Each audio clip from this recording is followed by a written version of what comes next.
Sa ngalan ng Ama at ng Anak at ng Espiritu Santo, ang pagpapala ng ating Panginoong Hesukristo, ang pag-ibig ng Diyos Amang mabait at mapagbigay, at ang pakikipagkaisa ng Espiritu Santo ay sumainyong lahat. Magandang gabi mga kapatid, lalong-lalo na yung mga nandirito ngayon kasama natin sa pagdiriwang at lalong-lalo na ang mga sumusubaybay sa atin live online streaming. Ngayon po ay pang-8 na gabi ng ating nobena at bukas ay huling gabi at darating na sa wakas ang ating Panginoon. Tayo ba'y nagagalak? Tayo ba'y talagang atat na makasalamuha ang ating Panginoon? Ngayong araw na ito, ipinakita sa atin at ipinadinig sa atin ang isa na namang pambihirang pagsilang sa isang propeta na si Juan Bautista na siyang naghahanda sa daan para sa ating manunubos. Naway mga kapatid, ipagdasal natin sa banal na misa na ito ngayon ang mga intensyones na dadalhin natin sa harap ng altar, lalong-lalo na sa ating mga sisters of Franciscan sisters of the Sacred Hearts of Jesus and Mary sa Czestochowa. Ating ialay ang banal na misa na ito sa lahat ng mga kaparian na nandito sa Polonia, kay Father Herbie, kay Father Edward, kay Father Hilario na nasa Boston, at lalong-lalo na kay Father Michael na kapatid ng ating kapatid na si Ate Maricel. At lalong-lalo na ipagdasal natin ang lahat ng mga Pilipino na nanamuhay dito sa Polonia, trabaho, nakapag-asawa, pamilya, at nagsisilbi sa Panginoon. Nawa na kayong lahat at tayong lahat ay masayang magantay sa pagsilang ng Panginoon at maging matatag ang ating pananampalataya. Sisimulan natin sa pang-8 araw ng ating nobena. Brothers and sisters, in the imminence of Christmas, let us ask the Most Holy Virgin to share her very sentiments to us so that we may receive Jesus the Savior in the most worthy way. The 8th of the 9 lamps is lighted to indicate vigilance in waiting. We all say, a light is about to shine for us on earth. Soon Jesus will come among us. Be awake, the spouse will not delay. If you are ready, he will open to you. Joyfully sing to the Lord. The Redeemer will be born for us. For the preparation, a choir will sing a Christmas carol.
Divine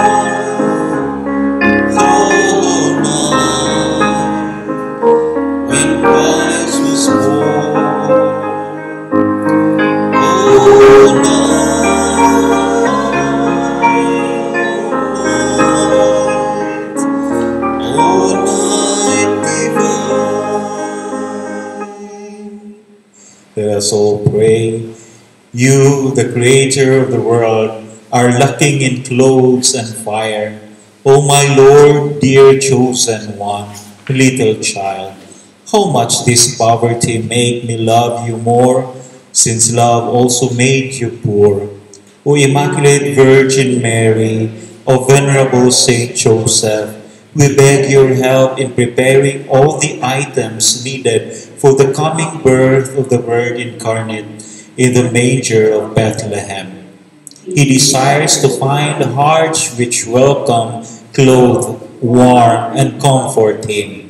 We plan to prepare the songs in the manger of Bethlehem. They should be as harmonious as a new song and imitate the voice of the little turtle dove when spring begins. The moaning of the dove in the deep reaches of the rock and the singing of the angels chanting their Gloria over the manger. The songs will be prepared by a visit to the Most Holy Eucharist. You can do this throughout the day. For our protector saint, today we will pray Saint Anthony of Padua. Pray for us. I no longer want to live together. Without your love, O beloved Jesus, I no longer want to live. Paghandaan natin ang pagdiriwang at humingi tayo ng kapatawaran para sa ating kawalan ng utang na loob sa Diyos.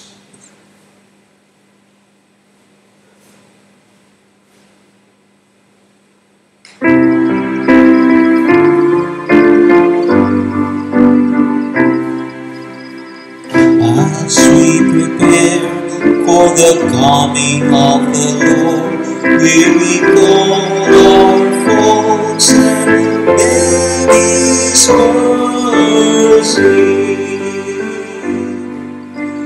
Lord, have mercy. Lord, have mercy.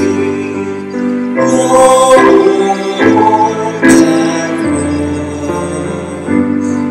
mercy. Christ, have mercy. Christ, have mercy. Christ, have mercy.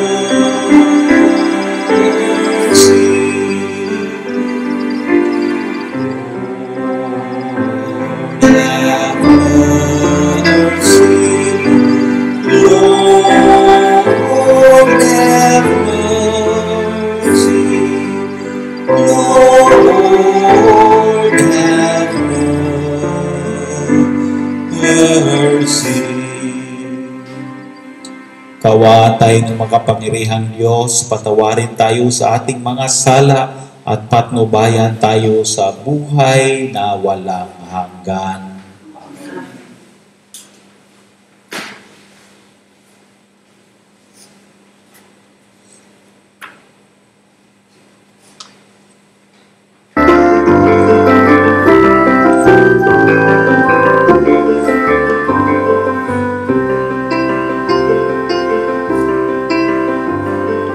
Glory to God in the highest, and peace to God's people on earth. Glory to God in the highest, and peace to God's people on earth. Glory to God in the highest, and peace to God's people on earth. Glory to God in the highest, and peace to God's people on earth. Lord God, heavenly King, Almighty God and Father, we worship you, we give you thanks, we praise you for your glory. Glory to God in the highest, and peace to God's people. Glory to God in the highest, and peace to God's people. Lord Jesus Christ, only Son of the Father, Lord God, Lamb of God, you take away the sins of the world. Have mercy on us. Have mercy on us. You are seated at the right hand of the Father. Receive our prayer. Receive our prayer. Glory to God in the highest, and peace to God's people. Glory to God in the highest, and peace to God's people. For you alone are the Holy One. You alone are the Lord. You alone are the Most High. Jesus Christ, with the Holy Spirit, in glory of God, the Father, amen. Glory to God in the highest, and peace to God's people. Glory to God's people. Glory to God in the highest, and peace to God's people. Glory to God in the highest, and peace to God's people.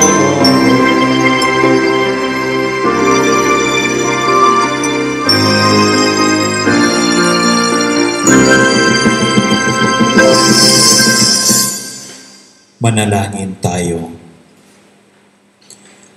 Ama naming makapangyarihan, ngayong malapit na ang Pasko ng pagsilang ng iyong anak, kaming mga lingkod mong hindi karapat-dapat ay tangkilikin nawa sa pag-ibig ng iyong salita na nagkatawang tao sa sinampupunan ng mahal na Berhen at nanahan sa aming piling kasama mo at ng Espiritu Santo magpasawalang hanggan.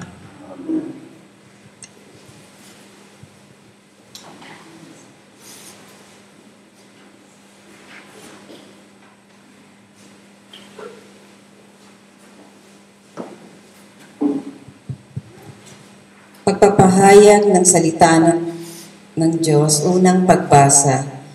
Pagpapahayag mula sa aklat ni Propeta Malakiyas.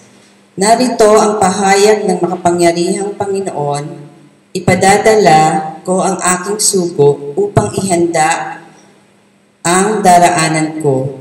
Ang Panginoon na inyong hinahanap ay biglang darating sa kanyang templo. Darating ang pinakihihintay ninyong sugo at ipahayag ang aking tipan. Ngunit sino ang makatatagal pagdating ng araw na iyon? Sino ang makahaharap pag siya'y napakita na? Siya'y parang apoy na nagpapadalisay sa bakal at parang matapang na sabon. Darating siya para humabol at dadalisayin niya ang mga saserdote. Tulad ng pagdalisay sa pilak at ginto, sa gayon, magiging karapat-dapat silang maghandog sa Panginoon at ang mga handog na dadalhin ng mga taga-Juda at Jerusalem ay magiging kalugod-lugod sa Kanya tulad ng dati. Ngunit bago dumating ang nakahihindik na araw ng Panginoon, isusugo ko sa inyo si Propeta Elias. Muling magkakalapit ang loob ng mga ama at mga anak kung hindi mapipilit akong pumarian at wasakin ang inyong bayan. Ang salita ng Diyos.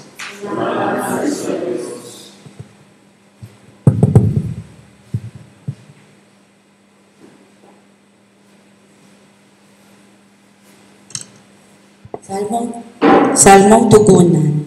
Ang ating pong itutugon ay itaas nyo ang paningin, kaligtas ay dumarating. Itaas nyo ang paningin, kaligtas ay dumarating. Ang kalooban mo'y ituro, O Diyos, ituro mo sana sa bamong lingkod. Ayon sa matuwid, ako ay turuan. Ituro mo poon ang katotohanan. Itaas nyo ang paningin, kaligtas ay mabuti ang poon at makatarungan sa mga sarili, guro at patnubay. Sa mababang loob, siya yaong gabay at nagtuturo ng kanyang kalooban. Itaas niyo ang paningin, kaligtas ay dumarating. Tapat ang pag-ibig, siyang umaakay sa tumatalima, sa utos. Sa tumatalima, siya'y kaibigan at tagapagturo ng banal na tipan. Itaas niyo ang paningin, kaligtas ay dumarating.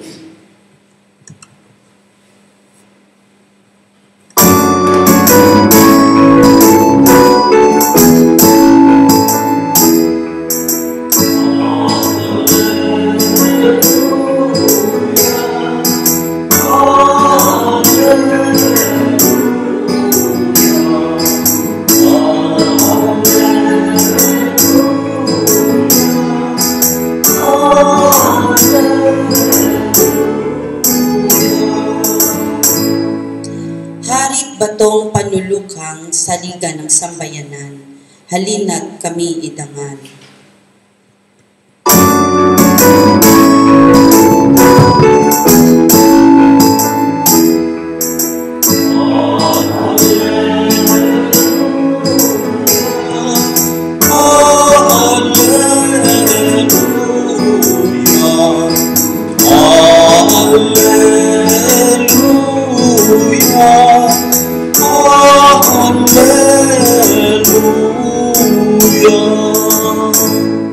Sumainyo ang Panginoon.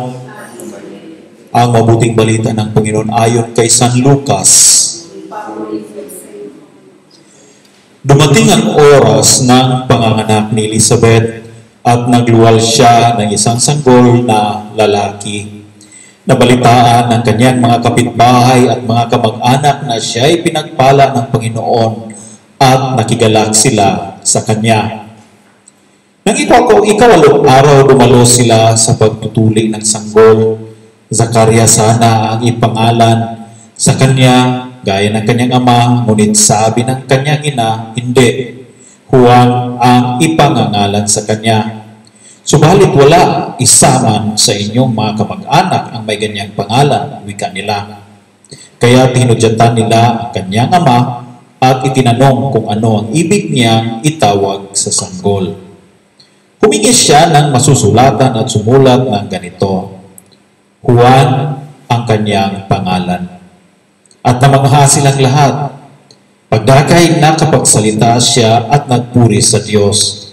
Natakot ang lahat ng kanilang kapitbahay, ano pat naging usap-usapan sa buong kaburulan ng Judea ang mga bagay na ito. Pinakaisip-isip ito ng lahat ng nakaalam at ang kanilang tanong, magiging ano nga kaya ang batang ito? Sapagkat maliwanag na sumasa kanya ang Panginoon. Ang mabuting balita ng Panginoon.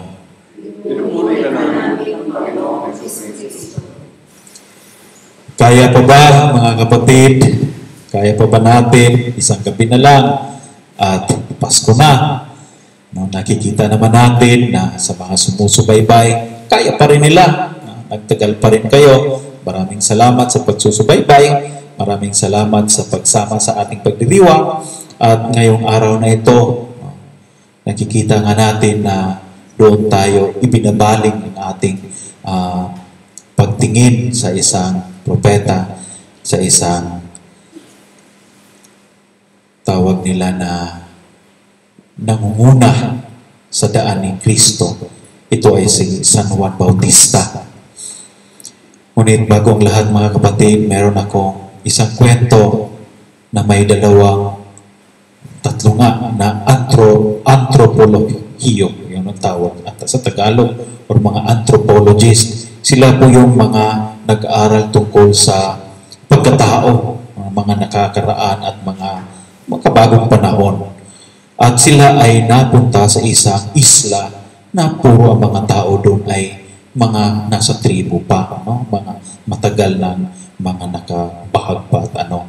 At ganun nga, nag-aral sila at pinag-aralan nila kung paano sila namuhay at paano ang kanilang salita. At tuwang-tuwa ang isa na may dumating na bagong anthropologist na galing sa mainland at sinalubong agad niya at sabi niya, may na-discover ako. Maganda. Tingnan mo, sabihin ko sa iyo, ano na-discover ko. Kasi tinawag niya yung tribo, yung mga katribo at sinabi niya, tinanong niya, tinuro niya yung nyog. Ano yan? Ano yan? Sabi ng mga tribo, ang bugo. Tingnan mo, ang bugo.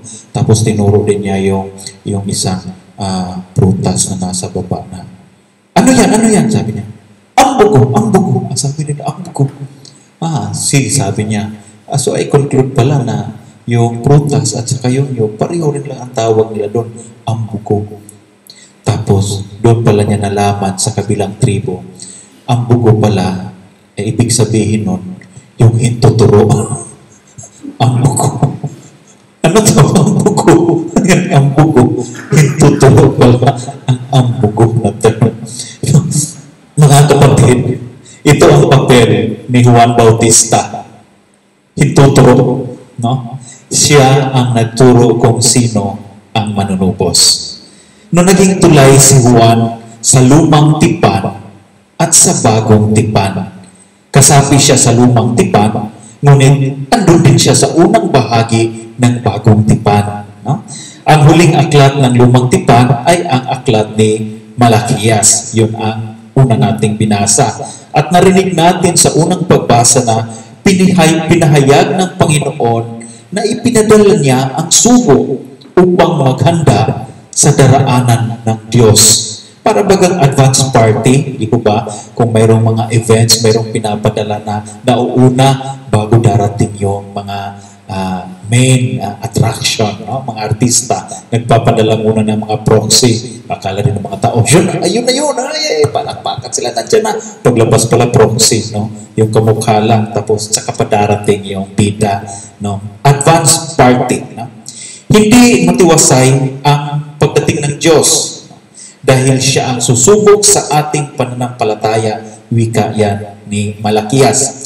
Siya ang dadalisay at hahatol ng lahat upang malaman kung sino ang tapat at karapat-dapat sa Diyos.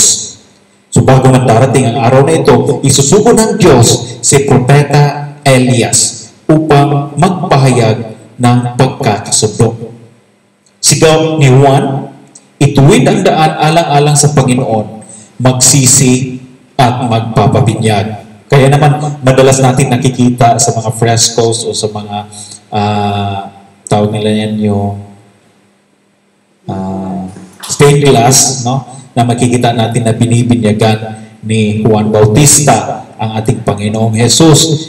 Ngunit hindi ito ibig sabihin na si Jesus nangangailangan ng pagbibinyag, no? Siya ang Panginoon, no? Hindi, kundi ipakita sa madla kung anong paraan matatanggap ng lahat ang kapatawaran at pagbabalik loob sa Panginoon. Yun ang purpose noon. At doon nagtatapos ang misyon ni Juan dahil nung naituro na niya si Jesus, ang bugo, no? Naganap na ang kanyang bahagi sa kwento ng kaligtasan. Tama nga ang taong bayan, maliwanag na sumasa kanya ang Panginoon. Mula pa sa sinapupunan ay hinirang na si Juan Bautista upang magbigay daan kay Jesus. Tayo rin mga kapatid, tayong lahat, kayo, mga na sumusubaybay ngayon. Ito ang diwa ng ating pangako sa binyag. Diba? Upang tayo maging tagaturo kay Jesus. Ngunit, ginagampanan ba natin itong lahat sa ating buhay? Tinuturo ba natin sa iba kung sino si Jesus? Paano ba natin pinapakalat o pinapakita o pinapahayag na si Kristo sa ating mga kapatid na siya ang Panginoon? Lalong-lalo na sa mga hindi pa nakakilala. Paano nga ba? 3 lang po ang naisip ko na paraan. Unang-una sa pamamagitan ng katekismo. No? So, sa pagturo ng iba, sa pagpapahayag ng iba kung sino si Kristo at ano ang ating pananampalataya. Ngunit malalaman lang natin yan kung nagbabasa naman tayo sa katekismo ng ating simbahang Katoliko. Kasi kung hindi natin binabasa, hindi rin natin ma-explain sa kanila o masabi sa kanila kung sino si Kristo sa ating pananampalataya. Pangalawa, sa pamamagitan ng salita ng Diyos, yung banal na Ebanghelyo, yung banal na aklat o Biblia, paano nga rin naman natin may saliwalag sa iba kung sino si Kristo kung hindi naman tayo sanay magbasa sa Biblia. No? Sino bang nakapagbasa from cover to cover ng Biblia sa atin? Buong buhay, we live in the world like say for instance 80 years old. Nabasa na ba natin ng Biblia? Baka iba pa ang nabasa natin. Marami tayong mga pocket books, no? Mga Romans at ano pa dyan. Nabasa na natin paulit-ulit. Ngunit ang banal na Biblia, salita ng Diyos, hindi pa natin nabasa. Itatanong nga tayo sa mga tao doon sa Biblia, hindi ko kilala yan. No? Parang ganon. No? Pangatlo mga kapatid, sa pamamagitan ng mabuting halimbawa. Ito po ang mabuting halimbawa, ito po ang pamamaraan na hindi man lang tayo nagsasalita. Pakita lang natin na nasa puso natin si Kristo. At yung iba na makakita sa atin, alam na nila na tayo ay nananampalataya sa ating attitude, sa ating behavior, sa ating pag-solve sa problem, sa ating pagbigay payo sa ating mga kapatid. Makita talaga natin na nasa Kanya ang Panginoon. At dahil doon, naaanyaya rin natin yung iba na magtiwala sa Panginoon.